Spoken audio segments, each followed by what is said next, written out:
किती किती किती जणे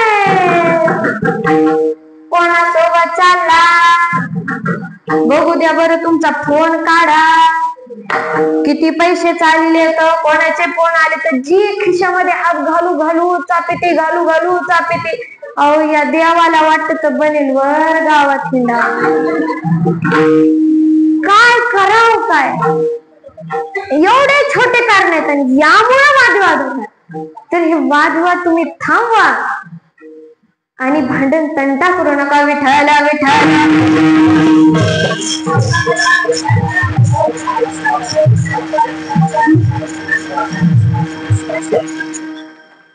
आणि आपण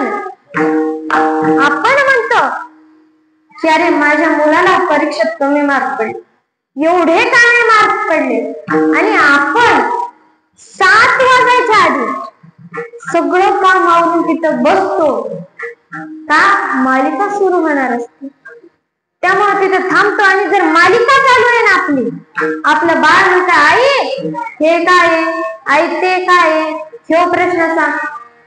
अरे माझी मालिका चालू आहे, मला तसं डिस्टर्ब करू नका, हा जर मोबाईल शांत बस, असं आपण म्हणतो. आणि या लहान लहान मुलांचे डोळे जातात. अहो आपण म्हणतो, परंतु जर आपलं बाळ रडायला लागलं तर आपण त्याच्या हातामध्ये मोबाईल देणारे आपणच आहे. आणि आपण काय म्हणतो, रडू नको बाळा, अरे मी मालिका पाहते, रडू नको बाळा, अरे मी मालिका पाहते,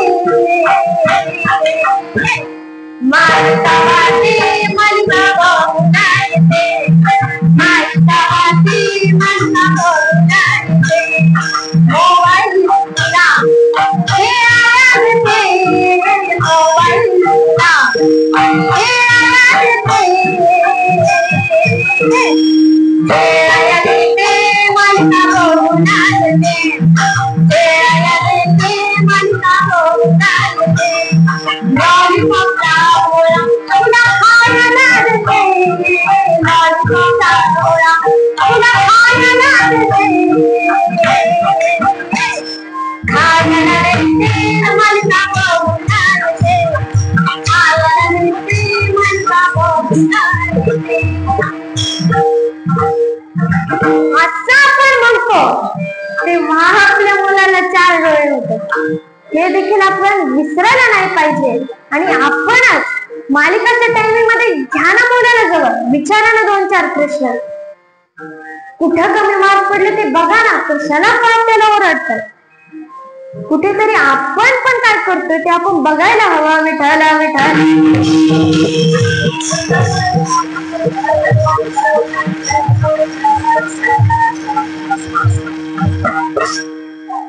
आणि या सभामंडपामध्ये असेल, या महाराष्ट्रामध्ये जे काही नोकरदार वर्ग आहे ना, त्यांच्या पायाला हात लावून एक विनंती करते की अहो तुम्हाला 1-1, 2-2 लाख रुपये पगार आहे, 2.5-2.5 लाख रुपये पगार आहे, का लुटतो त्या 2 रुपयाला? का त्याच्या घामाचा, त्याच्या कष्टाचा त्याचा पैसा का खाता? एवढा पगार असून तुम्हाला भेटत तरी काय असं करून भ्रष्टाचार? तर भ्रष्टाचार करू नका. आपलं आहे ना ते आपलंच आहे आणि दुसऱ्याचं आहे ना ते दुसऱ्याच आहे. अहो आपल्या खिशामध्ये पैशाचा खळखळाट असावा, आपल्या खिशामध्ये पैशाचा खळखळाट असावा, परंतु त्यामागे कोणाचा तळतळाट नसावा. तुम्ही बाकीचं काही नाही ना घेतलं, एवढंच घ्या आणि त्या गरीब, त्या शेतकऱ्याला, त्या 2 दुबळ्या माणसाला तुम्ही लुटू नका. अहो काय भेटतो भ्रष्टाचार करून? भ्रष्ट नोकरांनो लाज मनाला, भ्रष्ट नोकरांनो लाज मनाला, तेथला खालून हात घालता कशाला, तेथला खालून हात घालता कशाला, सुट्टीचा पगार भेटतो तुम्हाला, सुट्टीचा पगार भेटतो तुम्हाला, आला नसला तरी जगा तुम्हाला, तेथला खालून हात घालता कशाला, तेथला खालून हात घालता कशाला.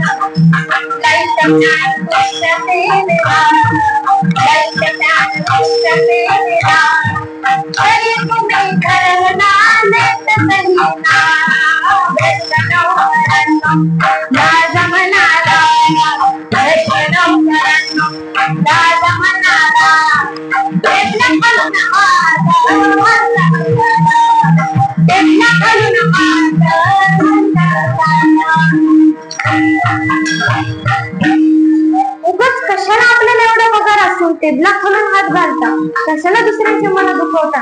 स्वतःला तरी काय वाटू द्या, जनाची नाही मनाची तरी काय ठेवावी.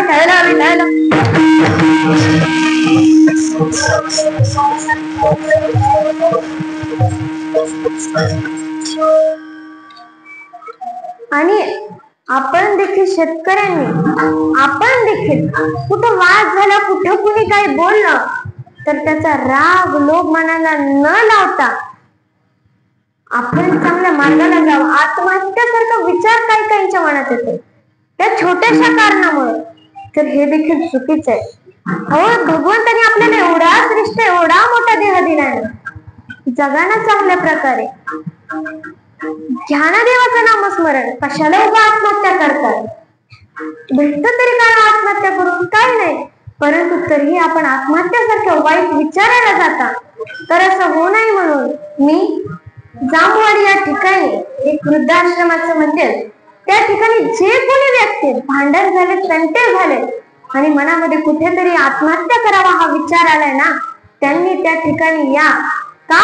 त्या ठिकाणी सर्व खाण्याची पिण्याची सर्व काही मोफत सोय आणि शिवजयंती नंतर ते तुम्हाला सगळं उपलब्ध देखील होईल.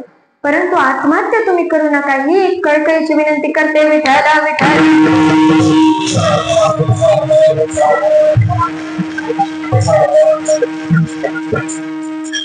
शेवटी जाता जाता एवढंच सांगते की 32 कॅरेट सोन्यापेक्षा शुद्ध आपल्यावरती प्रेम करणारे जे काही आपले आई वडील आहेत त्यांची आपण सेवा करा. अहो, ज्यांनी आपल्याला चालायला, बोलायला, उठायला, पळायला, खेळायला शिकवले त्यांची आपण ते म्हातारे झालं सेवा करण्यात काय हरकत आहे? तर नाही, आपण त्यांची सेवा केली पाहिजे. अहो, आई मायेचा सागर आहे तर पिता दयेचा समुद्र आहे, म्हणून त्या आई वडिलांची सेवा करा. काय आनंद आहे त्या आई वडिलांच्या सेवा. अहो, आई ही आपल्याला 9 महिने 9 दिवस गर्भामध्ये वाढवते, नको नको त्या वेदना सहन करते. शेवटी आपण मोठे झाल्यावर त्याच आईला कुठं वृद्धाश्रमामध्ये टाकतो. तर ही याची शोकांतिका आहे. हे आपण लक्षात घेतलं पाहिजे. आपण आई वडिलांची सेवा केली पाहिजे. अहो, एक मुलगा, आई, त्याची आई मात्र एका डोळ्याची होती, परंतु त्याला तिचा खूप राग यायचा. एके दिवशी शाळेतून ताण ताण ताण ताण करत आला, पाठीवरची बॅग तिथंच खाली ठेवली. आईला बोलायला लागला की अरे तू विसरलीस का? तू एका डोळ्याची आहे, तू माझ्या शाळेत कस काय आली? माझ्या मित्रांनी ज्यांनी काय बघितलं त्यांनी मला चिडवलं की अरे तू काय एका डोळ्याची, तू शाळेतच का आली? अरे बाळा, तुझा डब्बा राहिला होता, काय खाल्लास तू? मी काय का खाईना, तू शाळेत कशाला आली? हे शब्द आईच्या कानावरती वारंवार पडत होते की अरे तू एका डोळ्याची. आईने जेवण नाही केलं रात्री, तशीच उपाशी पोटी झोपली. झोपायचं नाटक केलं. मुलगा झोपला की मुख्य देव रडायला लागली उशी माग. का? माझी बाळाची झोप मोड होऊ नये म्हणून. पुन्हा 10वीचा निकाल लागला, मुलाचा पहिला नंबर आला. शाळेमध्ये सत्कार समारंभ, आईला रागे ना, पण तरी सुद्धा मुलाने काय का मागच्या वेळेस काय झालं होतं माहितीये ना? ध्यानात ठेव की तू एका डोळ्याची आहे आणि तू शाळेत यायचं नाही. माझे मित्र ज्यांनी नाही बघितलं ते पण मला चिडवतो. ती म्हणाली बरं बाळा नाही येणार. तो पुढं गेला. आई मात्र लपत छपत मागच्या वाटाने आली.